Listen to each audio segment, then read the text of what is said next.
We are officially 24 hours away from the Drake Bulldogs kicking off the 2025 season in Des Moines against Upper Iowa Thursday night at 6:30. Hope you guys can be there at Drake Stadium. If not, though, make sure to follow along on Twitter at Media Row Pod. We're going to have live up-to-date stats as well as post-game interviews. So make sure to follow along on social media. Make sure to follow us wherever you get your podcasts as well. Happy to have everyone here on a Wednesday. It's going to be a fun Wednesday. We have Coach Joe Woodley coming up for our first of many Wednesdays with Coach Woodley. But if you missed anything from Monday's show, make sure to go back. You can listen to it or watch it on YouTube. And while you're there, make sure to subscribe, comment, like, all that great stuff here on the program. So welcome everyone to the Media Row Podcast. I'm Justin Miller. These shows are always brought to you by Stevens Automotive and Sales and Kelly's Little Nipper. Kelly's Little Nipper, 1701 East Grand Avenue in Des Moines. Historic Kelly's Little Nipper. Great food, great drinks, and even better community. Live and local music on the weekends, as well as just a great atmosphere to go and watch some college football this weekend. So get your butt over there. Make sure you listen to the Media Row Podcast. Make sure you tell them that you listen to the Media Row Podcast and use this keyword, Woodley. The keyword is Woodley, and your first drink is on the house. Courtesy of Kelly's Little Nipper and the Media Row Podcast. When you go there, make sure to let them know that Media Row sent you. So, busy show today. Like I said, we're 24 hours away from kicking off the 2025 season here for Des Moines hometown team.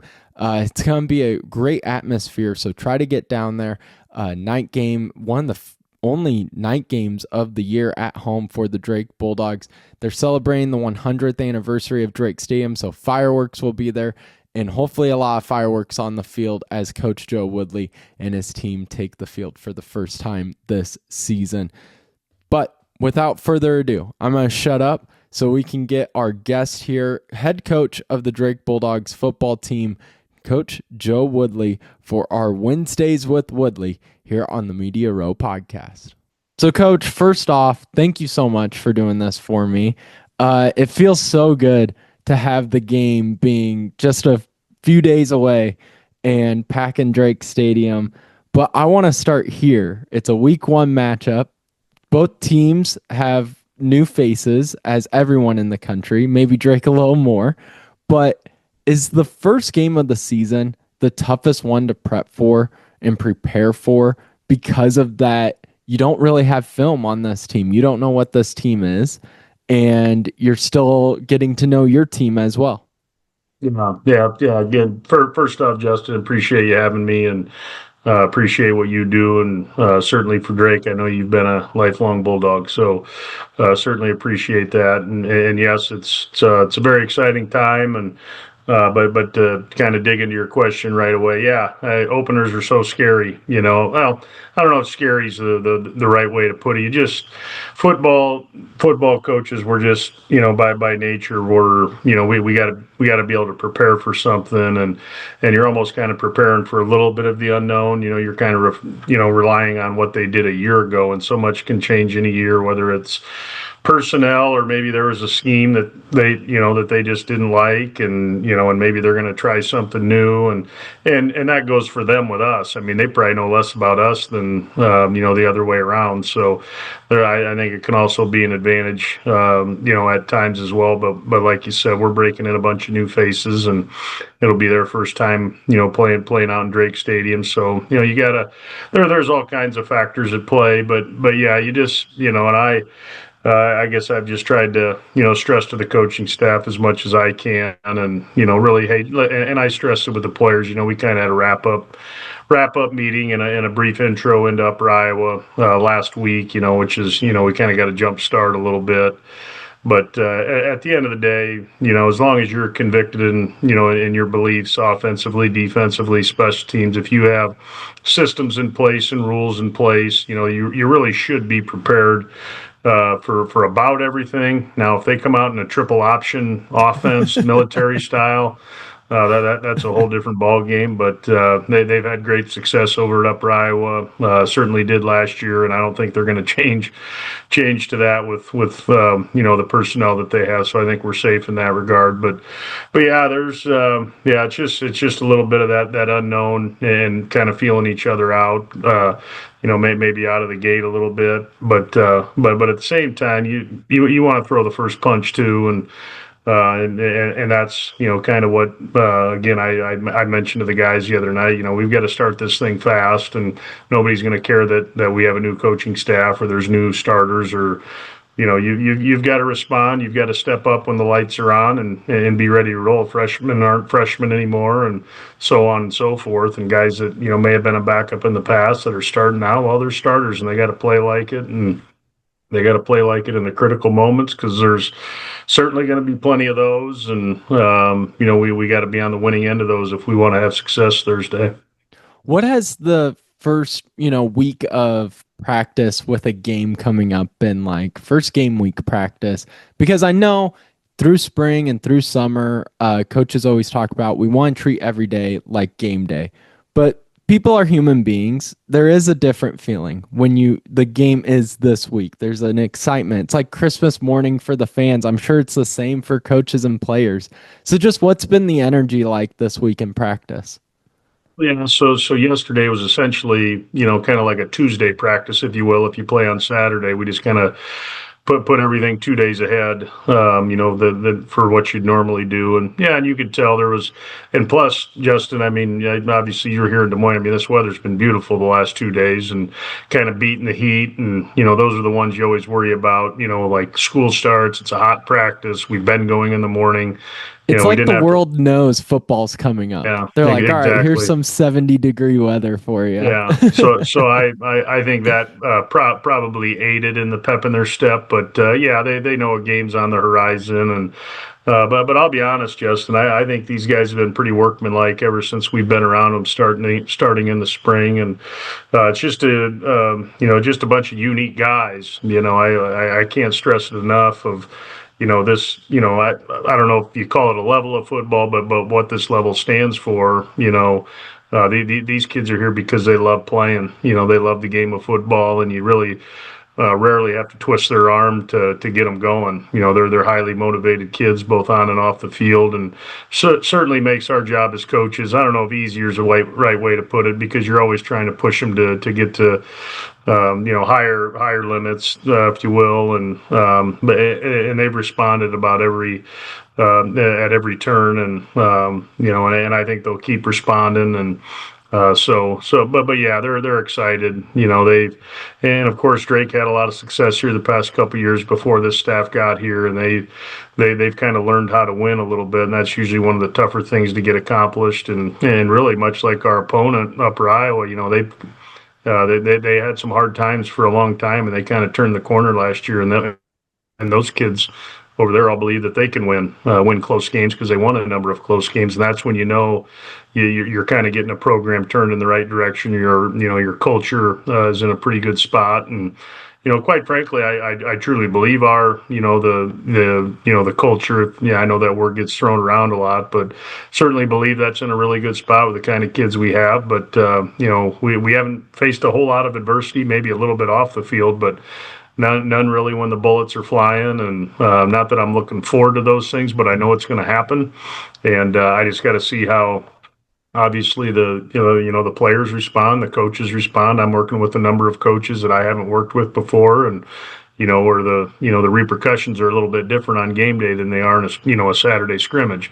So trying to navigate through all those things, and that's my job as a head coach, to make sure we're trying to keep our cool, keep our composure, have some poise, when times are tough, and just try and shake it off, dust yourself off, and go on to the next play. And sometimes it's hard to do because there's a lot of moving parts in football and a lot of emotion, and you just gotta, like I said, that's why I was hired to be the head coach here. One of the reasons I was hired to be the head coach, and try and be a leader of this program. With it being the opening week for Drake football, Do you ever have moments where you think back to when you were a player? Because I saw Drake posted a photo on social media of all the coaches back in the day playing. Yeah, I didn't get approval of that one. They You snuck that look one good by. though. You look good. They snuck that one by me. No, But I'm what do you sorry, Justin. I didn't mean to interrupt you. No, you're fine. What do you remember from your first like that opening game day feeling, a brand new season on the horizon when you were with Iowa State? Like you're saying, when I was a true freshman, or like by the time I was a senior. All throughout when you were playing, was is there a certain week one that sticks out to you? And yeah, when you are a true freshman, I mean, the nerves are probably through the roof. There's probably actually a couple that stick out. So the first one, that's why I asked you the question. So I was like we call it an up back or a fullback on the kickoff return team. I redshirted my first year, so I didn't play. And then we played Ohio University in my first start, or I guess I was the starting fullback, and we were using the fullback maybe 12 to 15 times a game. But I was on a couple special teams, and kickoff return was one of them, and I was an up back, and I guess maybe the coaches had confidence in me to put me at that position because they know Ohio did these bloop kicks or pooch kicks or whatever you want to call them, about to the where we stands, about the 25-30 yard line, somewhere in that neighborhood. So opening kickoff my first college career, I get a kickoff kick to me, and I'm certainly never going to run by anyone. So the instruction very clearly from our kickoff return coach or special teams coordinator at the time is, Joe, you're going to fair catch that thing. So I go, no problem. I think I can do that, but then it happens, and it gets kicked at you, and there's whatever 50,000 people staring at you. It's a different deal, and it's a very important play of the game, and that's what it'll be like out here for these guys. What are they like when the lights come on? And yeah, I caught it, so I survived it, and but that one for sure stood out. And then my redshirt junior year, so my fourth year there, we opened up against Florida State at Yeah. Arrowhead Stadium, and took them to the wire, and still to this day, Seneca was in, right. And I mean, that's the line, and I can't remember if I was in on that. I think I was in on both of those plays. And if we'd have had replay back then, certainly would have scored. But I think we went for it on the fourth down and didn't get it. And I don't know that it necessarily fell on my shoulders, but we went for it on that fourth down, and I was in, and I didn't get a front side linebacker cut down, or I can't remember the exact play we ran, but I do remember. All I remember is walking out pregame on that, when we were playing those guys, and that's when Florida State was Florida State, Yeah. um, and I just remember how big and athletic their offensive linemen looked, because I actually played both ways in that game that night. I played probably 10 or so snaps on offense, and maybe another 10 or so on defense, and of course a couple special teams. So I got the full gamut of the Knowles, and they had Chris. I think Chris Ricks was the I think that was his name. Chris Ricks, maybe. He was a quarterback, really good player. And then, but they had a running back that was, oh my gosh, he was like 6'2", 250 pounds. I mean, he was like twice the size of me, and I was playing linebacker. One of them deals. Yeah. But I just remember, you asked me what stood out. Those two things come right to my mind when I think about opening games. So good memories, and we won that Ohio game and should have won the Florida State game. So again, I'm happy you asked. Bring back some fond memories, man.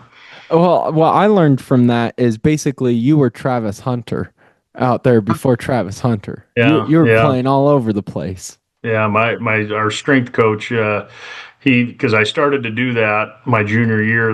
Because we just had some depth issues or maybe some injuries, and I was recruited as a linebacker, and I wanted to get on the field sooner, and I thought it was easier at fullback, and that's when we were using the fullback a little bit more, and that's making a comeback. But our strength coach, Matt McGettigan, who's still one of my favorite coaches to this day, he could. Pretty flattering. I had no idea who he was when he called me this. He called me Chuck Bednarik. He was calling me Bednarik in the weight room. When I started kind of going both ways. He was an old Iron Man back in the, I don't even know what era that was, the 50s or 60s. I think he played for the Eagles. Of course, I researched him, and yeah, he was like a war veteran. Like I was nothing close to Chuck Bednarik, but certainly flattering. But I kind of remember that a little bit. I've always wondered about this when former players become coaches. How often do you pull from your playing days in coaching? Like, is it part of when you're trying to recruit someone? Is it part of when you're just giving messages to teams? Like, I've been in these shoes before. Or do you even go back to those days? I think you nailed it on the head, Justin. At the end of the day, we've walked these shoes that these kids are all in right now, and every coach on this coaching staff played college football, and that's important to me. I think there's a handful of coaches out there that never really put on the shoulder pads and helmet in college. And I think that's a big deal because there's a lot that goes into it, and we've put a lot into this thing. If you want to be successful, that's what it takes. And for us for you to have guys on your staff that may have never done that, it's kind of hard. And I think kids see through that some of the time, but I was pretty upfront in my first team meeting, and then we had another one here during fall camp, and I reminded them of that. Like, listen, guys, we've all done this. All of us coaches have done this. You think coaches are hard on you, this, that, the other, but the reality is we've all been through it. And and it's just you asked another question about do you pull things, and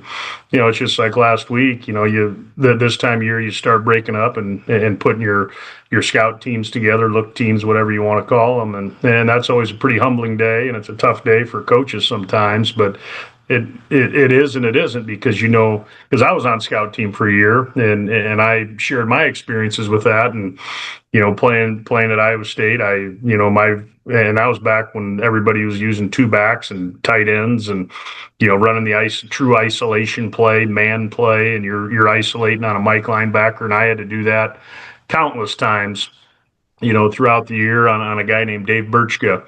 He was a four-time captain at Iowa State. He went to my high school. He was 4 years older than me, and a guy I kind of looked up to. And I had to go, hit him day in and day out. I can't even count the times that how many times I had to do that. It's sometimes a thankless job, but it's arguably one of the most important roles you can have on a team. And again, I don't know if those types of stories help with kids, but I do think they'll be able to relate to it and appreciate it, and in the moment it's tough, but I think once it's all said and done, like I'm super proud of the fact that I was a scout team player for a year, and because it teaches you about toughness, resilience, and all those kinds of things. So I think and a lot of these coaches I have on my staff are young enough where they're probably a little bit more relatable to these guys than maybe I am. I'm a little further removed, but I'm not that far removed, but all these a lot of these coaches on staff, played not terribly long ago. A lot of these kids on our team know who those guys are, and I think it gives you a little bit of credibility when you walk into that meeting room and when you're out on the field, and not all players or great players make great coaches. You've got to, because there's a fine line there, especially as a young coach. We're not here to be their buddy. We're here to develop them, obviously on the field, but certainly off the field. And you've got to be able to draw that line. And I think we've got a bunch of guys on this staff that certainly do it and do it well. So I want to jump into Thursday's game and just pick your brain about the opponent in Upper Iowa. But first, I do have to ask the quarterback situation. Has that been filled out, or is there a chance Drake fans see two quarterbacks on Thursday night, or kind of what's the situation right there for the team right now? Well, the cat's out of the bag. We've already exchanged depth charts with Upper Iowa, so they know. So there's really no secret right now. Chase Spellman is a guy that's he's won our starting job, and Chase was a transfer from Tennessee State, and due to some connections from our staff and folks that were down at Tennessee State, we were able to kind of get a head start a little bit with him back during the recruiting process, and I think you just never know.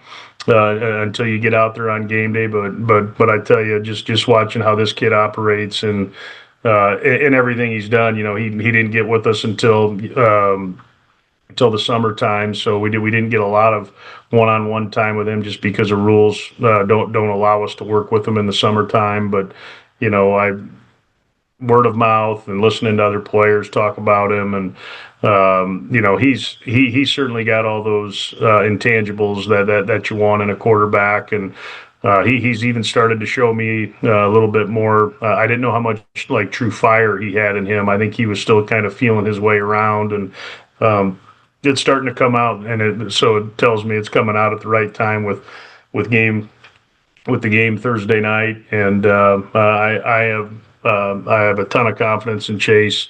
Right now, he's a sharp kid. He comes from a great family, and the way he just the way he approaches things, he's a pretty mature kid, and he's still young. He's got 3 years of eligibility, and but he has clearly been our kind of the guy, if you will, throughout camp, and I'm excited to see what he can do Thursday night.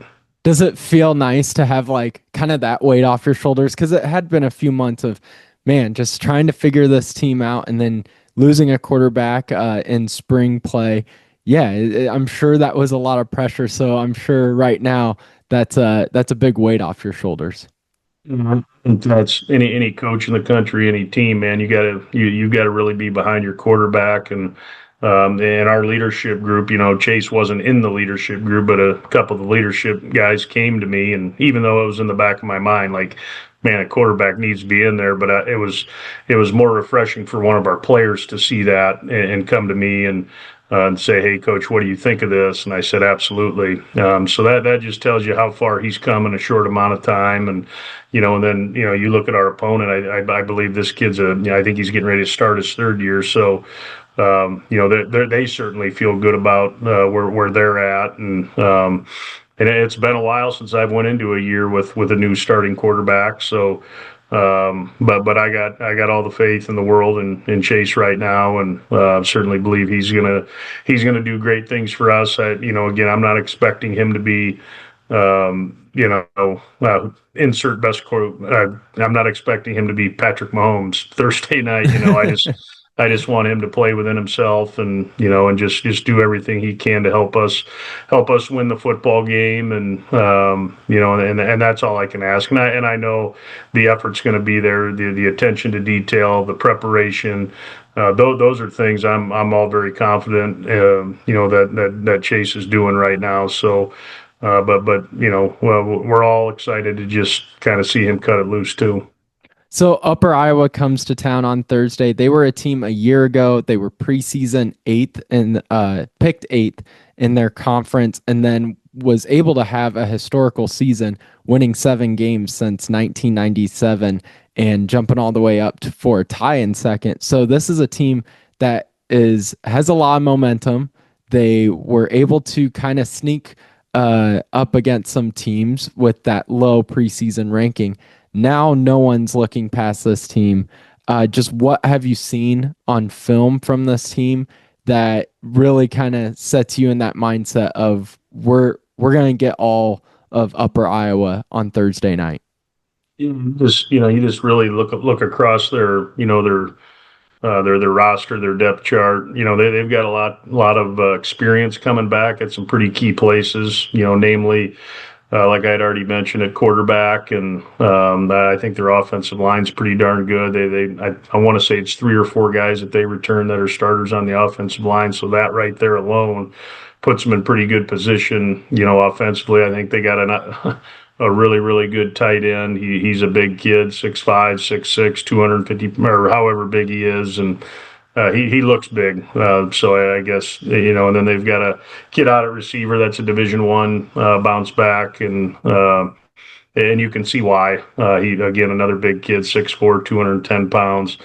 Just really good ball skills. You got to be conscious of him on some fades and just things where he can just go up and out length you, just because he's so long. And then they've got another receiver that I think is really dynamic for them and what they're trying to do. And But so offensively, I think they've got a lot of weapons that we need to try and keep in check and know where all those guys are at all times, and and really just execute what we can execute on defense, and and try and limit some of those big opportunities that they can have. And then on the defensive side of the ball, they've got a lot of experience back up front. So much like offense, you want to have if you want to have any experience, anywhere. If you get to choose, it's up front on both sides of the ball, and I think they got it over there. They got a couple good linebackers. Secondary seems a little new, maybe. I think just with some names and numbers than what they may have had a year ago, but. They're going to have some athleticism, and Justin, you alluded to, them kind of turning things around. I've, again, being in this state for a long time, I always pay attention to everybody in the state, really all levels, and I've seen the transformation that they've, kind of put themselves through. They were in that Northern Sun League, which is, one of the better Division II leagues in the country, and they may not have been, I don't know if the right fit's the way to put it, but they were in there with a lot of state funded schools, and they're a private school, so that kind of puts you at a disadvantage right away. And I'm not even sure, the funding as far as scholarships. I've got enough problems to worry about, but for some reason or another, I don't know if they were funded the same way scholarship wise as all those other schools in that league. So now that they've transitioned to this, it's the GLBC. I don't know what it stands for. I should, but now they're in there with a lot of programs very similar. A lot of private schools, things like that, and probably a little bit better fit in that regard. And they've kind of taken that league by storm, like you said. Most games they've won in a long time, and they're doing it with a lot of Iowa kids too. Because at my time at Grandview, it seemed like we ran up against Upper Iowa quite a bit in recruiting, and they got some really good players from the state. And of course, Fayette's a small town, and think they've done a really good job of finding some hidden gems in some smaller towns, and guys that they know fit. And when you find the right fits, you can develop them and keep them there over time. And again, that's just my vantage point, just what I've seen from afar. And obviously, they must have a really good coaching staff.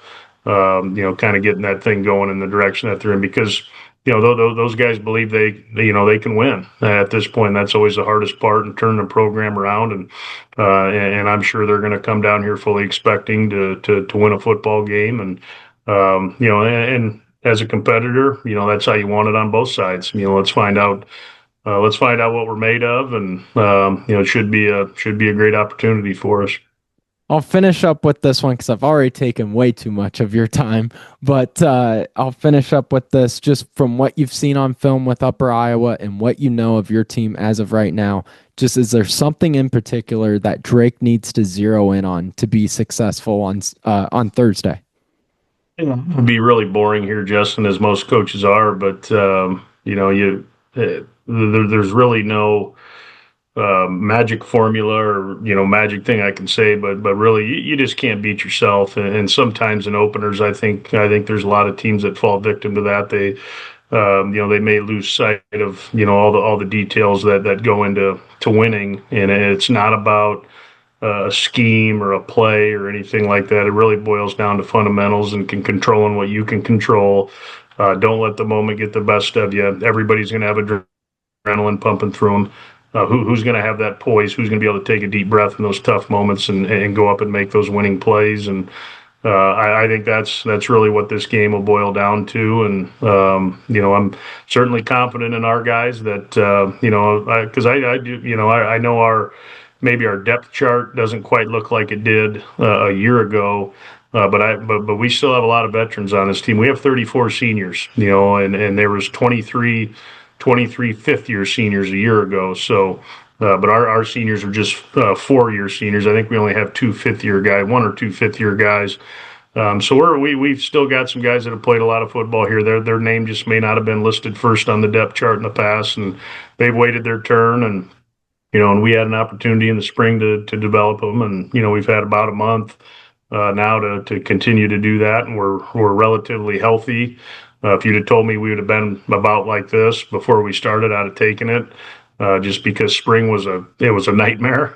But none of them were, fortunately, none of them were real drastic ones, maybe one or two, but but I feel like we're in a pretty decent spot in that regard. So, just anxious, man. Just it's been a long 8 months almost. I've been here. Some days it feels like 8 days, but yeah, we're just ready to kick that ball off, and let's go find out what we're all made of, and that's what this profession does. That's what this game does to you. You fall in love with it, and you fall in love with the highs, and the lows. Not so much the lows, but Yeah, I was gonna say you you know. you haven't had too many of those lows, No, I've fortunately. been very fortunate, Justin. Been very fortunate, and hopefully it continues. So that's the plan. You got to go and expect every game that that you're going to come out on the other side victorious. Because if not, your guys will see through it, and that's when all kinds of other things can start creeping in. So you got to go out there with some confidence, not cocky or having an ego or arrogance or anything like that. But you got to be confident in what you've been doing, the way you've prepared, and and whatever happens. You can live with it as long as you did everything you feel you could, to give yourself a chance to win. Again, can't thank Coach Woodley enough. He's got all this pressure, all these things going around him, and he's able to come on our show. So it means the world. Be ready to follow at Media Row Pod on Twitter Thursday for live game updates, halftime reports, and post-game interviews with Coach Woodley. So be sure to follow along for all of that. Again, thank you so much to Coach Woodley. Thank you to everyone following along. If you missed any shows, go back on Spotify, wherever you get your podcasts. Listen to them, watch them on YouTube, and make sure to subscribe, like, comment, all that good stuff. Before we wrap up, though, I do want to give a few other notes on Upper Iowa, the opponent Drake is facing. Just some interesting things I found. My first question to Coach was about how hard it is to prepare for week one because you don't have that much information on this team. It feels the same as a reporter because you don't know much about these teams. You don't have a lot to pull from. You're just kind of going back at the roster, seeing who has left, who has moved up. But just some few quick notes for you guys out there so you can get a better feeling for Upper Iowa. Like we said in the interview last season, they went on a historical run. They went 7-4. First time since 1997 they've won 7 games. They won their last 2. They went 6-2 in their conference. They were 4-2 on the road. So again, not a team that got blinded by the lights, and definitely won't be blinded by the lights in Des Moines on Thursday. They did go 0-1 against the Pioneer Football League. They lost at Butler 40-7, but they were picked 3rd this season in the coach's preseason poll. They bring back a lot of good defenders, 2 that were second team members, 2 of which were honorary members. The special teams are going to be huge in this game. Last year, they led Division II with 10 blocked field goals. And like what Woodley was saying with this game, and just the first games of the years, you're going to have those jitters, but you cannot hurt yourself. And so special teams, I'm looking at that number and seeing what Upper Iowa has been able to do in previous years.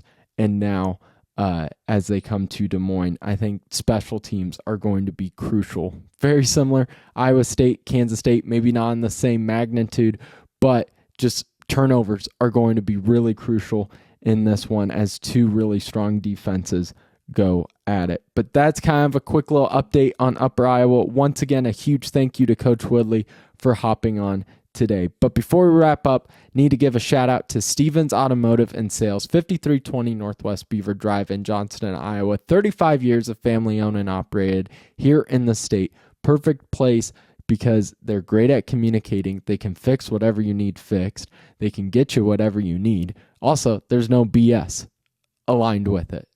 Stevens Automotive, my family chooses them and trusts them. I want your family to go there so that you have someone you can trust as well when it comes to your vehicle. Stevens Automotive and Sales, 5320 Northwest Beaver Drive in Johnston, Iowa. 35 years of family owned and operated here in the state, and a proud sponsor of the Media Row podcast. So that will do it for today's show. Again, we are going to do Wednesday with Woodley throughout the football season on game week. So they have game 1 on Thursday, then they have a bye. So no Wednesday with Woodley next week. But next week, you have Cyhawk. So it'll be a very busy week as well. Friday's show, get ready for a full Drake recap as well as our predictions. We will see you there on the Media Row podcast.